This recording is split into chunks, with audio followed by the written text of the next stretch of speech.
David Maraga, the leadership of the House, chairs of committees, members of House Business Committee, the clerk and staff of the National Assembly, resource persons, good morning. I'll be very brief because this is called the last stretch. And I have a lot of problems with the last stretch myself as a leader of majority, because I have to juggle between raising a quorum and making sure that government agenda sails through. Very, very important. Honorable members, the remaining number of sitting days between January 24th, 2017, and that's when we resumed, and August 7th, that's the last day Parliament will sit. August 7th, and I want to repeat it. The last sitting of the 11th Parliament is August the 7th, 2017, is 83 days sitting days. So between January and August the 7th, we have 83 sitting days.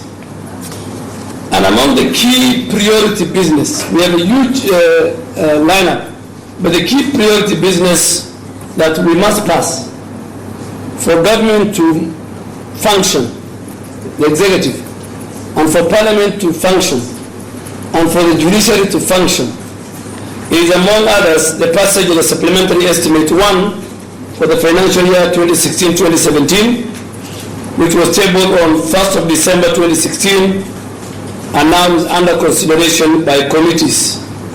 So I'm sure by the 4th week of February 2017, we must deal with that matter. Second and most important is the consideration of the budget estimates for financial year 2017-2018, which in agreement between the leadership of the House and the Office of the Speaker and the Clerk, we have agreed on a timeline, on a timetable for the purpose of 2017-2018 budget estimates. And we expect the estimates to be tabled latest by Wednesday next week, having been approved by Cabinet yesterday.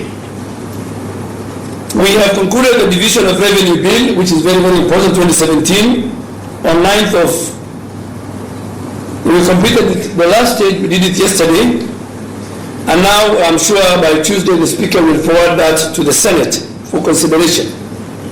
And that's the division of revenue bill 2017-2018 budget. Of course, we need to do the consideration of and passage of the appropriation bills for both the supplementary and the budget 17-18. Then we expect our colleagues, as the Speaker said very eloquently, that it is their function. We expect the Senate to deal with the county allocation of revenue bill 2017 by mid-March and then hand it over to us. Vote on account should be there should the House fail to pass the appropriation bill in good time. And that may require a resolution to pass not more than half of the amount voted for by March 2017. The other most important bill that comes with the budget is the finance bill. Ideally, this bill is to be passed during the month of September. But because again of the elections, this finance bill 2017 must be dispensed of within the months of April or May. And of course, lastly, the most important thing is what the Speaker also mentioned, is we anticipate IBC to send us a number of regulations which are related to the election of 2017. We have up to 6 bills which are at the committee of the whole House. These include the Public Finance Management Amendment Bill, the Privatization Bill which we completed yesterday, the Statute Law. We have a number of bills which are the second reading. And should the Treasury decide to make public pronouncement of their budget highlights earlier in the month of March or April, Parliament has provided that period, that leeway. Other activities which are very, very important before 7th of August 2015 is a joint sitting of the House,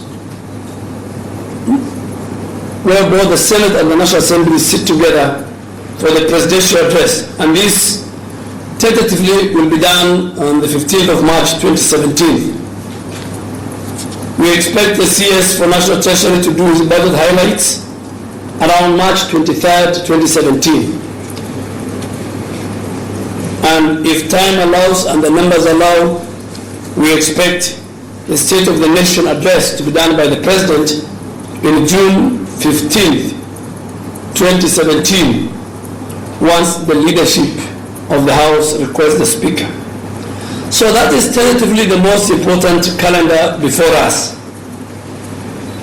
Mr. Speaker, a critique of the legislative process, in my view as part of the leadership, is the current membership of the committees is just too high. And I'm sure we must amend the standing orders.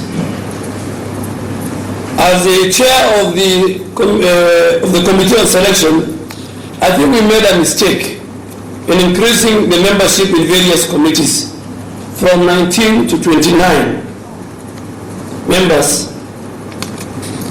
It was 19 in the 10th Parliament. I think it was even 11 in some committees. But we increased from 19 to 29.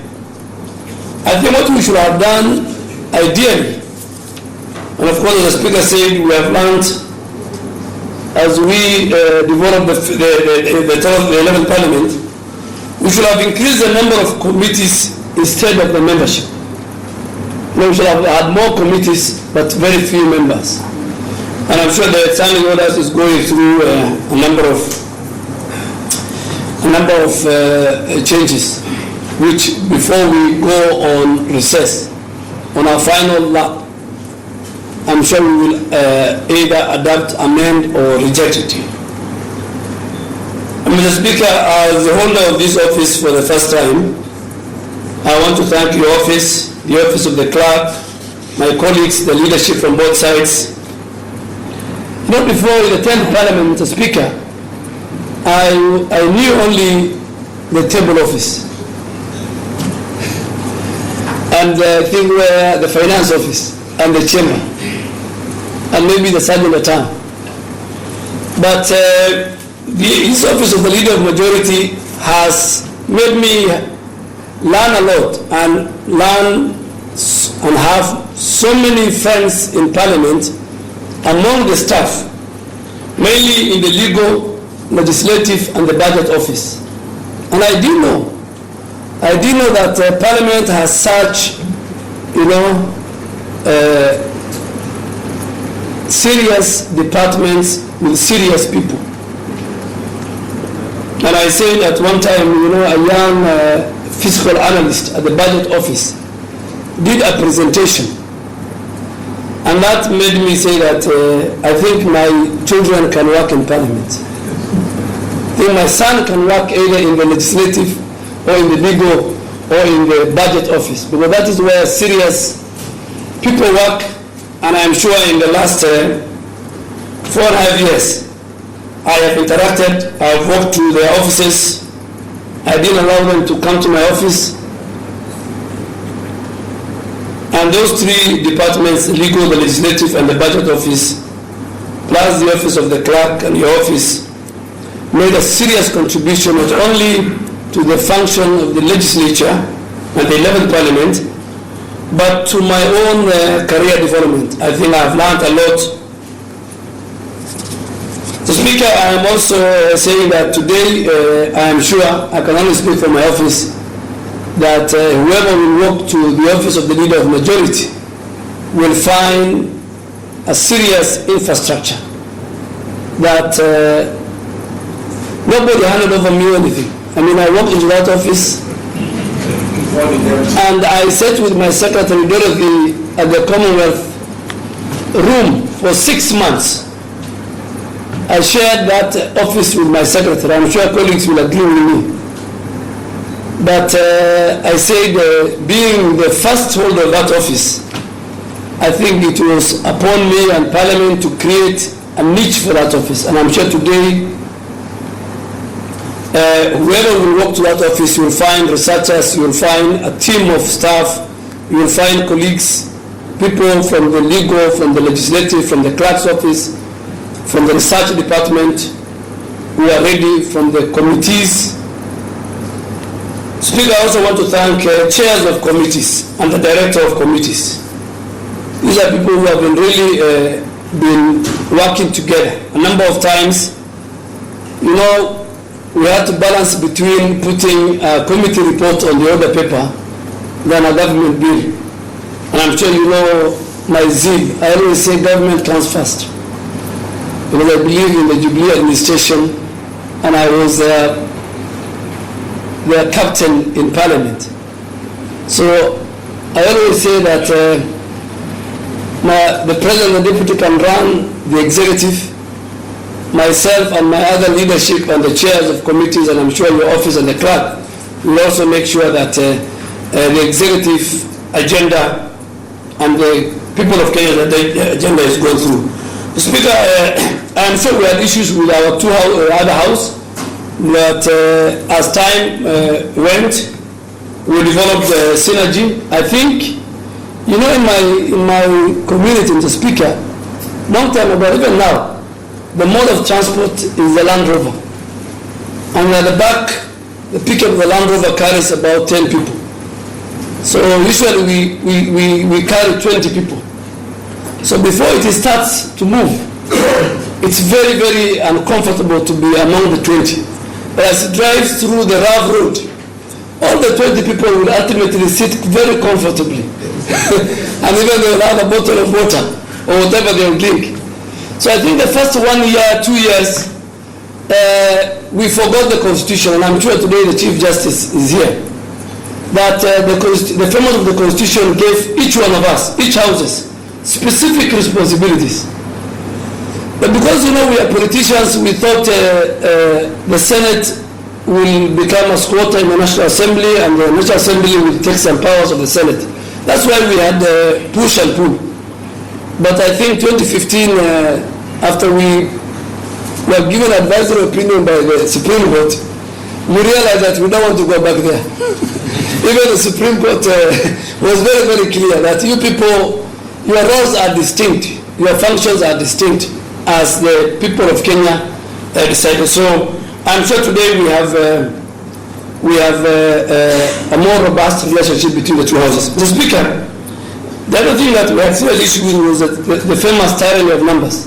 But I'm sure I have been vindicated now. If you see what's happening in the US now, all the nominees of Donald Trump, you know, from the Secretary for Education to the CEO of ExxonMobil, who was made the Secretary of State, all of them, the Republicans have majority.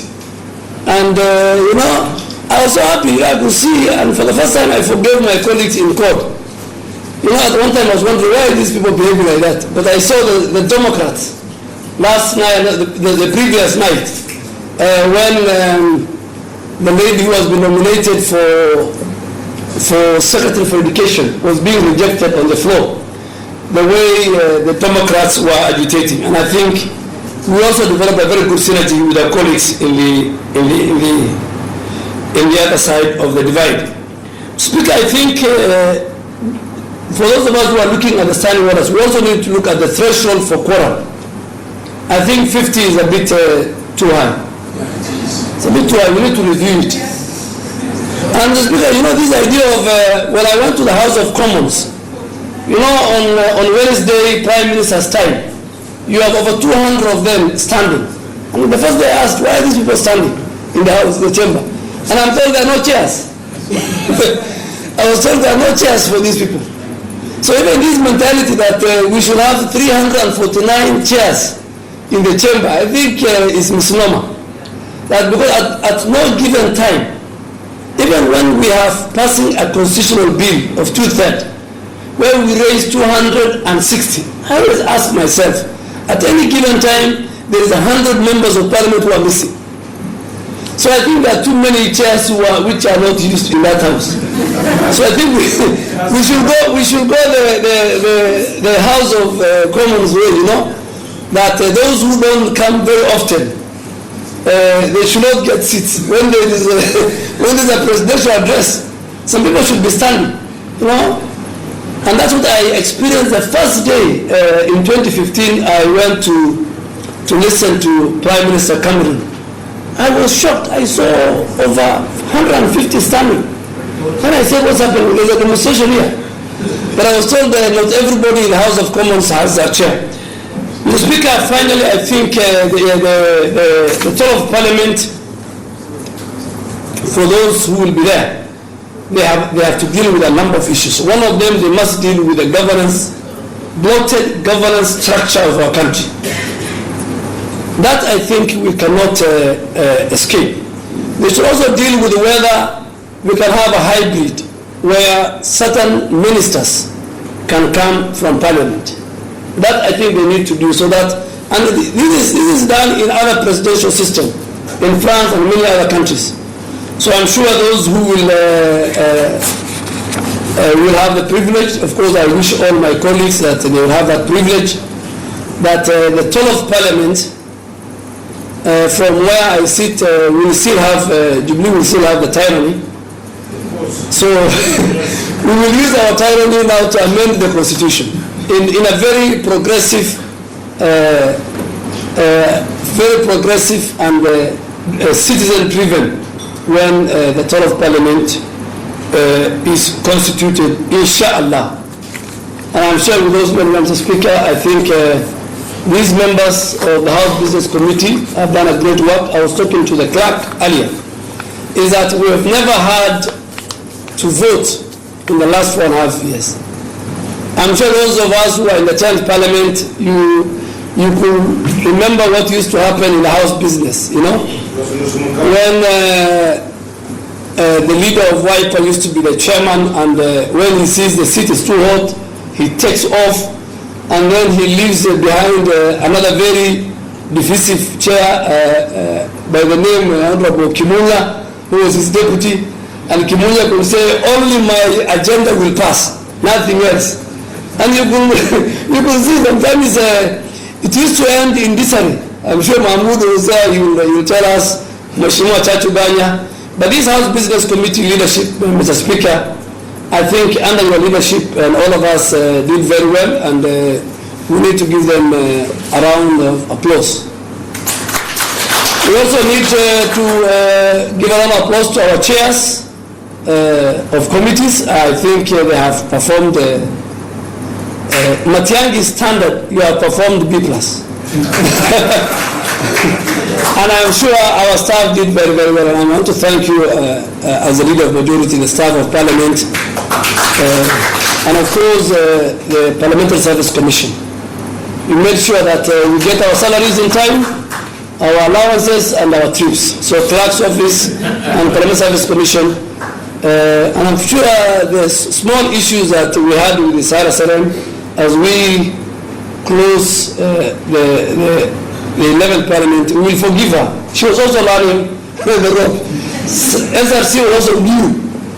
And I'm sure today the Chief Justice is here. So again, we had rubbed shoulders with the judiciary in 2014, 2013, and 2015, and I'm sure under 2016, and under his leadership, we are opening a new chapter.